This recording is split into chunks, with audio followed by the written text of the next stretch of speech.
Hey everybody, welcome to the Muddy Reviews. Today, this is a review and also a tutorial. So, I'm reviewing these paints here from Majic. These are camouflage spray paints. I got them at Tractor Supply. It's OD Green, Desert Tan, and I think this one is Earth Brown. Yeah. So, I've been asked a lot in a lot of my video comments about some of the stuff I painted, like how did I paint that? Um, some of my gear, my guns, and when I play Airsoft and I've gone to fields, I've been asked numerous times, hey, how'd you paint your gun? I like the way your gun's painted, etc., etc. So I thought I'd do a video about painting and also reviewing these paints here because these are new to me and I want to see how they are. So first things first, you're going to want some tape to mask off important parts of your item, your gun, etc. Some scissors. I just got some medical shears here, and then something to kind of help give you some texture. So I've got some sniper spider mesh and a piece of a military laundry bag I cut up, and then another old laundry bag I cut up. And that's helped to give me some textures. Other paints I do use that I've got some Krylon examples here. I've got some Desert Tan. This is a really cool color. So the Krylon color is called Woodland Light Green. This is really neat because this gives you this really vibrant green. It's kind of like the greens you see in like Oscam. I like that one a lot. And then I've got vibrant. I've got Krylon's example of olive here. And then I've also got some Rustoleum colors. I've got a Rustoleum khaki, and then this really, really weird light green called Army Green from Rustoleum. And then I've got another type of Desert Tan. This one's from BLP Mobile Paints. I'd gotten that at an Army Navy store. I normally have a few other shades of brown, but I have run out, and I'm having a hard time finding those again. And that's a Rustoleum. I think it's called like Mud Brown, and then there's a Krylon one called Earth Brown, and I normally have another green shade called Dark Forest. That's from Krylon, but I'm also out of that. So yeah. So I'm going to pause you guys, and I'll move on to the next segment. All right, we're back. So I've taped off the important things on this gun. So this is the CYMA AK-74 that I recently did a review on. And then I have a Zeniko side rail. I've done a review on this already. I've painted it in the past. I'm repainting it for this. And then another side mount. This is like a ACM one. And a couple of the CYMA mags. So as you can see, I used that blue tape to mask off areas I don't want painted, such as the trademarks on the Zeniko, and then some other small spots on the AK, like the rear sight and an area up here like for the inner barrel, etc. And I got some spots underneath the top cover covered in tape that I don't want painted, and then the feeding areas of the mags, etc. So now what we're going to do is we're going to move on, and we're going to take our new paints, which we got here. We'll start with our base coat, which is the Desert Sand, and we're going to go ahead and start it up. So this is it's going to be a long video, guys, so bear with me. But so I'm going to pause you, and I'm going to get started painting, and I'll show you how I do it. All right, so what I normally do is I start with my paint. I get a little test, make sure it's good.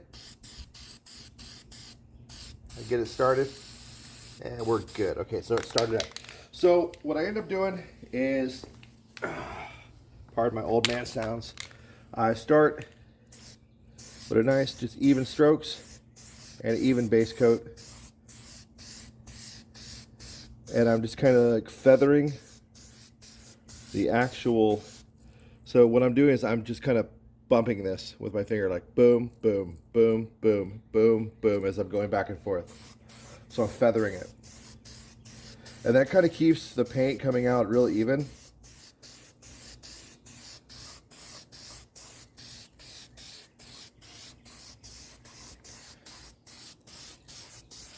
All right, so What I'm going to do now is I'm going to pause you guys. I'm not going to just sit here and continuously paint and talk. That's stupid.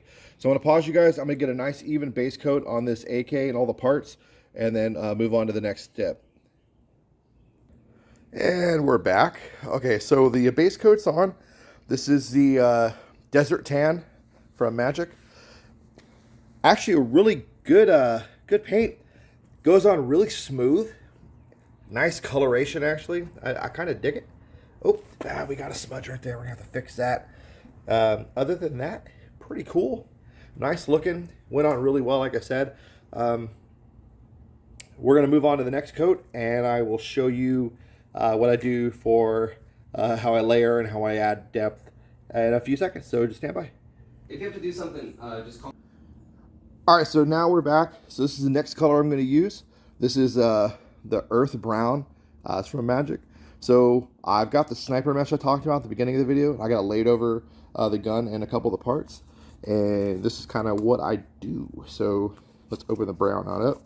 I get the cap off, Jesus. There we go. Holy crap. Now we're cooking with fire. So, like I did before, start it out. Make sure it's good. All right, we're good. So, same kind of technique, just like before. I do kind of even strokes. I don't do anything too wild. Just kind of wisp it around. It's not like a exact science. I'm just kind of hitting the guns, hitting the parts wherever I need it. And then I take it off and I look, I'm like, oh yeah, that's hot, that's what I want, cool. I realize the part I missed, and I hit it again. And that's basically it. And I'm gonna do rinse, repeat across the whole gun and all the parts. I'm gonna do the exact same thing. So I'm gonna pause it and I'm gonna come back and I'll show you the finished result. So stand by. All right, we're back. So, okay, I hit it up. I've got the brown over the tan.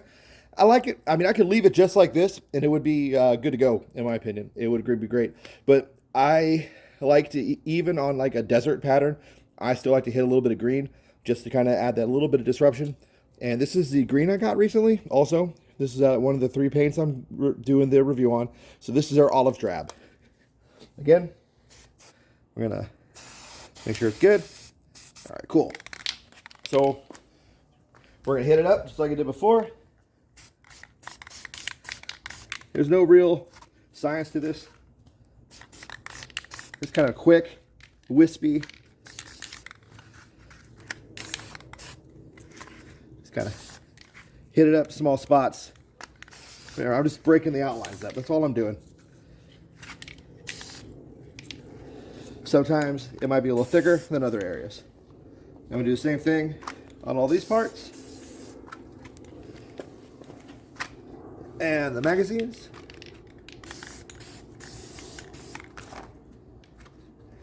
And that's it. All right, I'm gonna come back when it's done and we'll talk about this a little further. All right, we're back. So now I've hit it up. I've hit the olive, I've hit the brown, and I've hit the tan. So this is kind of what the gun looks like. So I could be totally done now. I've hit all 3 of the paints that I was reviewing.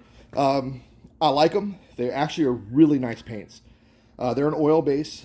They do have a very flat finish when they dry. I'm a big fan now. I think I'm going to stick with these for a while on a lot of guns and things I paint. Biggest drawback though is 3 colors. It's just olive, the brown, and the tan. They work great, and you don't need anything else, honestly. You really don't. But I like to add a little flair and a little extra shit to it, break it up even more. So something I do like to do is I like to go back over my things with a smaller pattern, and I like to kind of wash it out with khaki sometimes.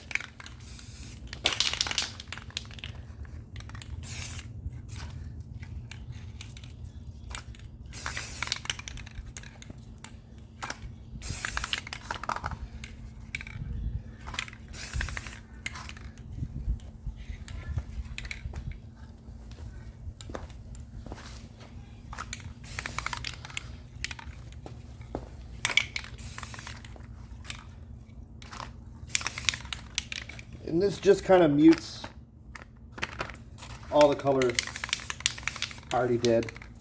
This kind of dusts it.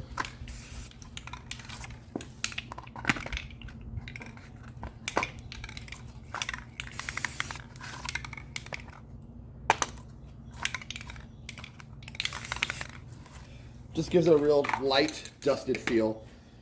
And it helps kind of break everything up even further. So I'm going to go ahead and flip this gun.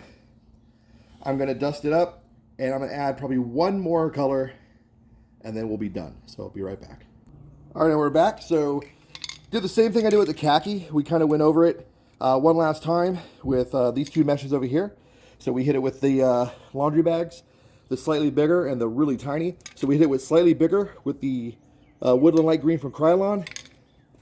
And again, camouflage olive, also from Krylon, to give it, to kind of like dust it out like we did with the khaki. And this is the final product.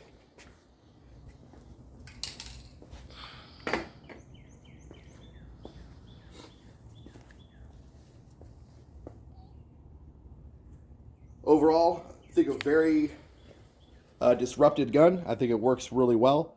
Time will tell when we play. But I think it looks fucking cool, and half the game of Airsoft is looking really cool. Thank you so much for sticking with me. I know this was a really long video, but the subject matter kind of needed a long video. The pauses may kind of suck for you guys. I don't know. We'll see. But again, like I said, this was a review, and it was a tutorial. But as far as reviews go, these three guys, they're a winner. Really good paints. They dried quick. They are an oil-based flat finish, and they are very flat, just as advertised. I got them at Tractor Supply.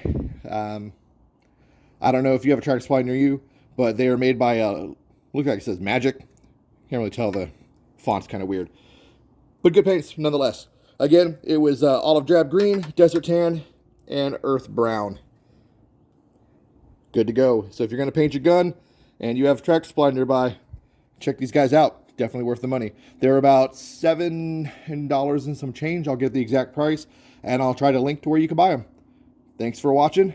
I'll see you guys in the next one. Get out there, play some Airsoft, paint your stuff. Well worth it. You know what? I got one last thing for you guys. So you're going to want to be really, you're going to want to play at your toy and get all antsy-pantsy and be like, oh, I want to play with it. Let it dry. You got to give it at least a good 24 hours to cure. Don't get all crazy fun with it, because you'll ruin your cool paint job, and then you'll be back at square one. So let your stuff sit, let it cure before you get out there and start messing with it. All right, now that's all I got. Take care, guys. See you in the next one.